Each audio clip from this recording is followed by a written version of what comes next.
Olá, aqui quem fala é o Nick, e no vídeo de hoje estaremos lendo o artigo Reencarnação Explicada, da Sua Divina Graça, Prabhupada.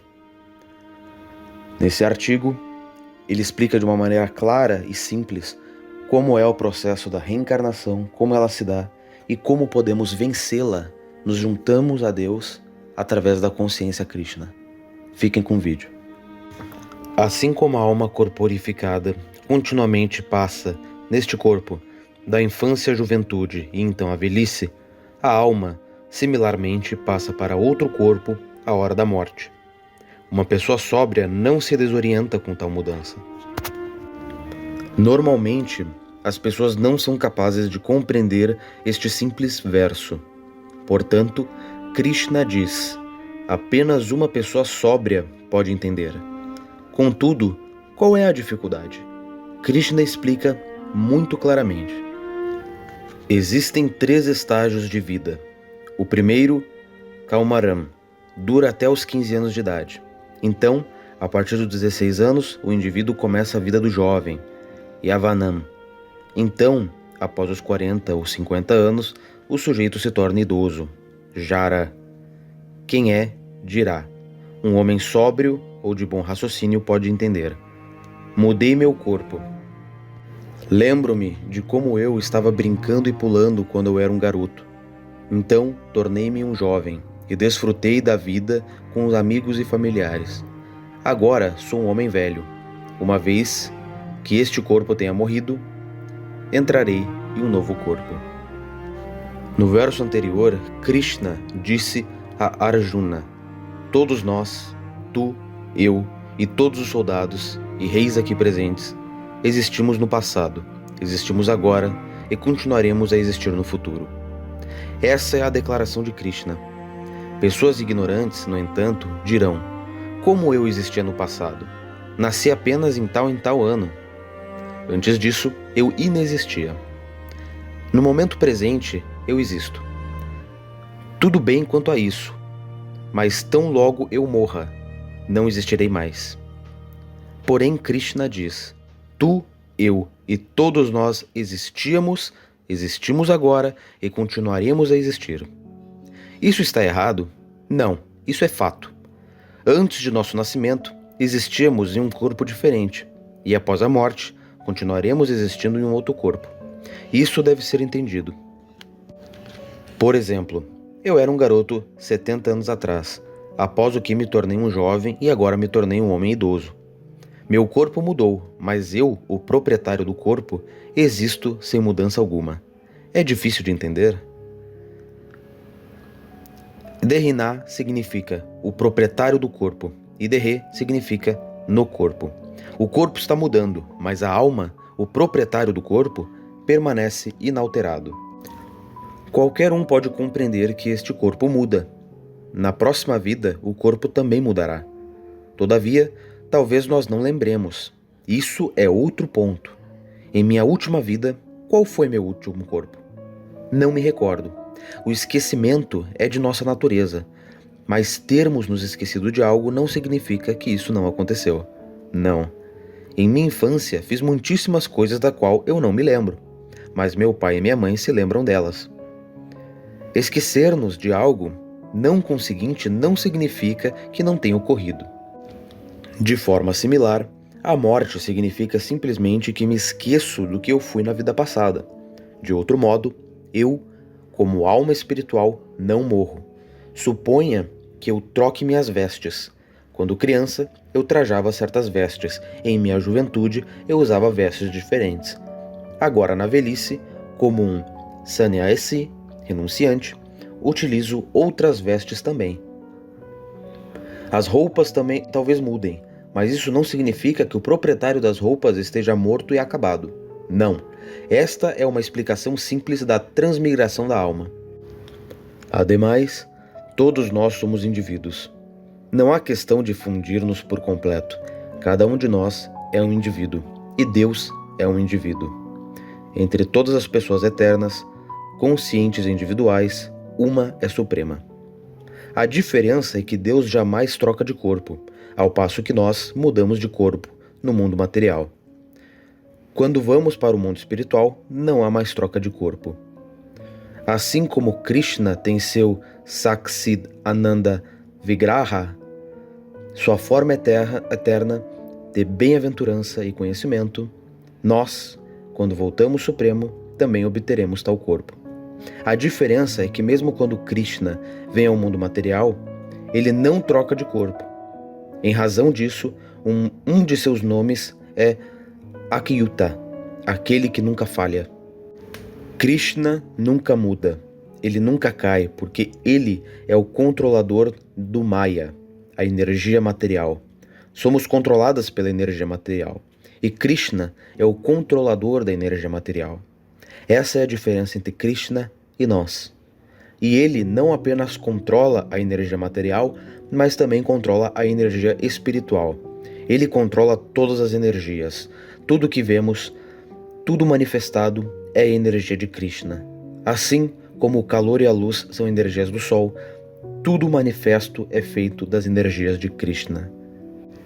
Existem muitas energias, mas são divididas em três principais: a energia externa, a energia interna e a energia marginal. Nós, entidades vivas, somos a energia marginal. Marginal significa que podemos permanecer sob a influência da energia externa ou podemos permanecer sob a influência da energia interna, como queiramos. Temos essa independência. Após falar o Bhagavad Gita, Krishna diz a Arjuna: o que quer que desejes, podes fazer. Krishna confere a Arjuna sua independência. Ele não força ninguém a se render. Isso não seria bom, porque algo forçado não dura. Por exemplo, aconselhamos nossos estudantes: acordem cedo pela manhã. Este é o nosso conselho. Não forçamos ninguém. É claro que podemos forçar alguém uma ou duas vezes, mas se ele não praticar, forçar seria inútil. Similarmente, Krishna não força ninguém a deixar este mundo material. Todas as almas condicionadas estão sob a influência da energia externa ou material. Krishna vem de maneira a nos livrar das garras da energia material, porque somos partes integrantes de Krishna. Somos todos diretamente filhos dele. E se um filho está em dificuldade, o pai também sofre, apesar de indiretamente. Suponha que o filho se torne insano. O pai não fica feliz e se lamenta. Similarmente, as almas condicionadas neste mundo material estão sofrendo muitíssimo, vivendo como indivíduos miseráveis e baixos. Krishna não está contente com isso. Ele, portanto, vem nos ensinar como voltarmos para ele. Quando Krishna vem, ele o faz em sua forma original, mas infelizmente entendemos Krishna erroneamente e o consideramos um de nós. Em um sentido, ele é um de nós, porque ele é o pai e nós somos o filho, mas ele é o principal. Ele é mais poderoso do que nós. Ele é o mais poderoso, o poderoso supremo. Temos um pouco de poder, mas Krishna tem poder infinito. Essa é a diferença entre Krishna e nós. Não podemos ser iguais a Deus. Ninguém pode ser igual a Krishna ou maior do que ele. Todos estão aos cuidados de Krishna. Todos são servos de Krishna. Ele é o único mestre. Eu sou o único desfrutador e sou o proprietário, Krishna diz. E isso é fato. Então, embora mudemos de corpo, Krishna não muda o seu. Devemos compreender isso. A prova é que Krishna se lembra do passado, do presente e do futuro. No capítulo 4 do Bhagavad Gita, você encontrará que Krishna diz ter falado a filosofia do Bhagavad Gita ao Deus Sol cerca de 120 milhões de anos atrás. Por que Krishna se lembra? Porque ele não troca de corpo. Nós nos esquecemos de muitas coisas porque trocamos de corpo a cada instante. Isso é um fato médico. Os glóbulos de nosso sangue mudam a cada segundo e o corpo muda imperceptivelmente. É por isso que o pai e a mãe de uma criança crescendo não notam como o corpo dela está mudando. Uma terceira pessoa, se chega em vista após algum tempo e vê a criança crescida, diz: "Nossa, como você cresceu." O pai e a mãe, entretanto, não haviam notado que o filho crescera tanto porque estava sempre o vendo, e as mudanças aconteciam imperceptivelmente, a cada instante. O nosso corpo, portanto, está sempre mudando, mas eu, a alma, o proprietário do corpo, não mudou. Isso deve ser entendido. Somos todos almas eternas individuais, mas, porque nosso corpo muda, sofremos com nascimento, morte, velhice e doença. O movimento de consciência Krishna se destina a nos tirar de tal condição de mudanças. Visto que eu sou eterno, como posso me estabelecer em uma posição permanente? Esta deveria ser a nossa questão. Todos queremos viver eternamente, ninguém quer morrer. Se eu me aproximar de você com um revólver e disser "matarei você", você gritará imediatamente porque você não quer morrer. Isso não é algo muito bom, morrer e renascer, senão que é muito incômodo. Tudo isso nós sabemos em nosso subconsciente. Sabemos que, ao morrermos, teremos que entrar novamente no ventre de uma mãe. E hoje em dia, as mães estão matando seus filhos no ventre. Então, outra mãe, o processo de aceitar outro corpo, vezes e mais vezes, é longo e muito problemático. Em nosso subconsciente, lembramos-nos de toda essa perturbação, razão pela qual não queremos morrer. Nossa pergunta então deveria ser: se sou eterno, por que fui colocado nessa vida temporária? Esta é uma pergunta inteligente, que toca em nosso verdadeiro problema. Sujeitos baixos, no entanto, deixam de lado tal problema, pensando apenas em como comer, dormir, fazer sexo e se defender. Mesmo se você dormir e comer bem, você por fim terá de morrer. O problema da morte continua, mas eles não se importam com esse verdadeiro problema. Eles estão muito alertas para solucionar seus problemas temporários, os quais, na verdade, nem mesmo são problemas. Os pássaros e as bestas também comem, dormem, têm intercurso sexual e se defendem. Sabem como fazer todas essas coisas mesmo sem a formação dos seres humanos e sua dita civilização.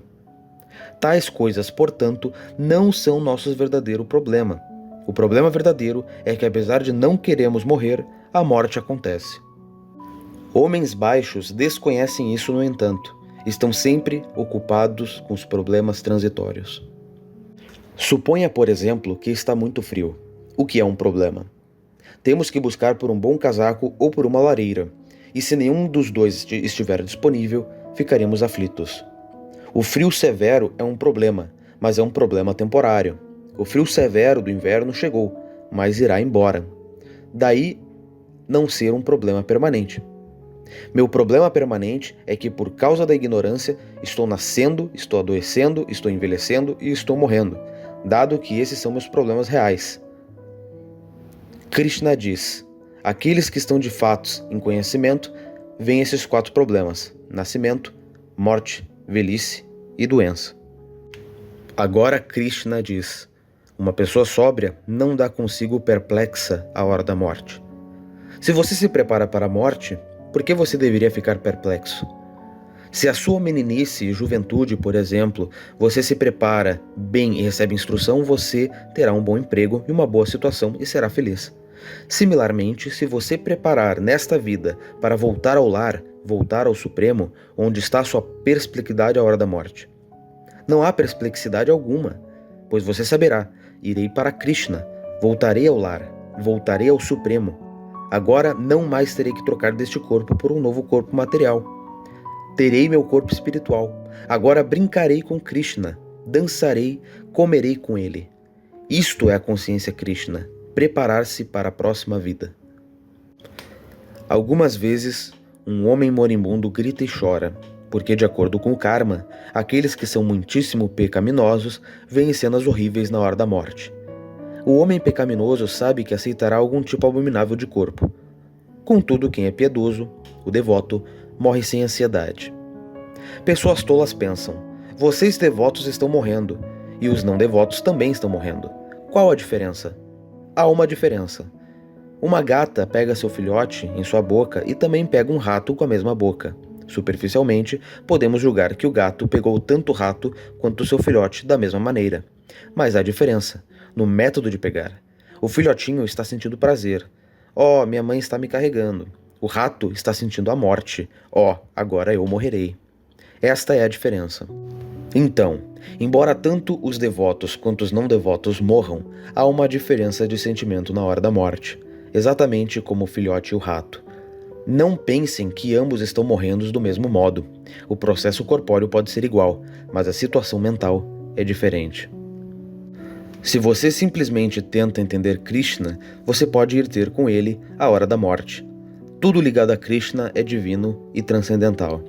As atividades de Krishna, o advento de Krishna, a adoração de Krishna, o templo de Krishna, as glórias de Krishna, tudo é transcendental. Se alguém entende essas coisas, ou ao menos tenta entender, ele se liberta do processo de nascimento e morte. Isso é o que Krishna diz. Então, torne-nos muito conscientes de Krishna. Então, estes problemas, nascimento, morte, velhice e doença, serão solucionados automaticamente e muito facilmente. Um Jira, um sujeito sóbrio, pensará: quero viver para sempre. Por que a morte acontece? Quero viver uma vida saudável. Por que as doenças me assolam? Não quero envelhecer. Por que a velhice se faz presente? Estes são os verdadeiros problemas. É possível solucionar esses problemas simplesmente adotando a consciência de Krishna, apenas compreendendo Krishna. E para ajudar um indivíduo a entender Krishna, existe o Bhagavad Gita, que explica muito bem. Então, torne exiosa a sua vida. Entenda que você não é um corpo, você está corporificado, mas você não é um corpo. Um pássaro talvez viva em uma gaiola, mas a gaiola não é um pássaro. Pessoas todas cuidam da gaiola e não do pássaro. Em consequência do que o pássaro sente fome. Estamos sofrendo de inanimação espiritual. Daí, ninguém estará feliz no mundo material. Inanição espiritual. É por isso que você vê que, mesmo em um país abastado como os Estados Unidos, onde há comida bastante, casas bastante, desfrute material bastante, há sofrimento decorrente de inanição espiritual, materialmente. Você também seja opulento, mas se você passar fome espiritualmente, você não pode ser feliz. É necessário um rejuvenescimento espiritual. Você tem que assimilar que eu não sou esse corpo. Você, então, será feliz. Haverá então igualdade, fraternidade e irmandade. De outro modo, é tudo uma farsa. Simplesmente palavras bonitas. Não é possível haver igualdade, fraternidade e assim por diante sem consciência de Krishna. Venha para a plataforma espiritual a partir da qual você poderá ver todos igualmente.